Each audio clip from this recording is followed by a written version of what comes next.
እንደዚህ በቀላሉ ለአመት በዓል ቤቴ ውስጥ ጸጉሬን በዚህ መልኩ ፈርዣለሁኝ። በዚህ መልኩ ኮርሊ ማድረግ ትችላላችሁ። በነገራችን ላይ ጉብር ጸጉር ያላችሁ በጣም እድለኞች ናቸውና የኔ ጸጉር ትንሽ ስስ ነው። ቢሆንም ግን ያው ብዙ አልደረቀም ነበር። እርግጥ ግን በጣም ነው ያመረብኝ። እግዚአብሔር ይመስገን እና እንኳን አደረሳችሁ ለመላው የክርስትና እምነት ተከታዮች። ያው አርፍጄ ቢሆንም ማለት ነው የቪዲዮ መልቀቅ የነበረብኝ ትላንት ነበር። ነገር ግን አልተመቸኝም፣ አልለቀኩትም እና የተጠቀምኩት ወደ ግባቴ ሲሄድ ተልባ በነገራችን ላይ ለጸጉራችን እድገት እንዲሁም ደግሞ ጸጉራችን ኮርሊ እንዲያደርግልን ጸጉራችሁ ጉብር ቢሆን ራሱ ምንም እንጨት ቢሆን ያለሰልሰዋል እና ብትሞክሩት በጣም አሪፍ ነው። እንዲሁም ደግሞ በቀደም ጥያቄ ጠይቃችሁ ነበር በአረብኛ ምንድነው እግዚአብሔርን ረሳሁትና ጠይቄ ግን መልሳለሁ በኮሜንት ካልሆነ ፍላሲድ ይባላል። በእንግሊዝኛ ፍላሲድ ነው።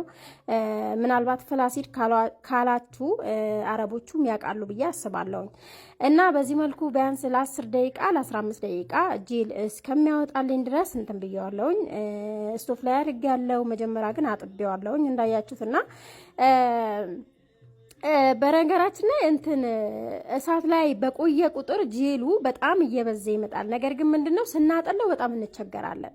ስታጠሉ እንዳትቸገሩ እዚህ ጋር እንትን ሳይበርድ በወንፊት ነገር ብታጠሉት እጃችሁን ደግሞ እንዳያቃጥላችሁ በነጠላ ማጥለል ይቻላል። ነገር ግን እኔ በወንፊት ነው ያደረኩት ያጠለልኩት። ለምን ፍሪጅ ውስጥ ጨምሬዋለሁ ማለት ነው። እዛ ቢያንስ ለ30 ደቂቃ ተቼ ወዲያውኑ ጅምድ ብሎ አገኘሁትና መጨረሻ የምታዩት ይሆናል። ነገር ግን እናንተ በነጠላ ማጥለል ትችላላችሁ። እጃችሁ መጠንቀቅ አለባችሁ። ከዛ እንደዚህ ይመስላል። ግን መጨረሻው ይሄንን ይመስላል። ፍሪጅ ውስጥ እንዲህ ነው።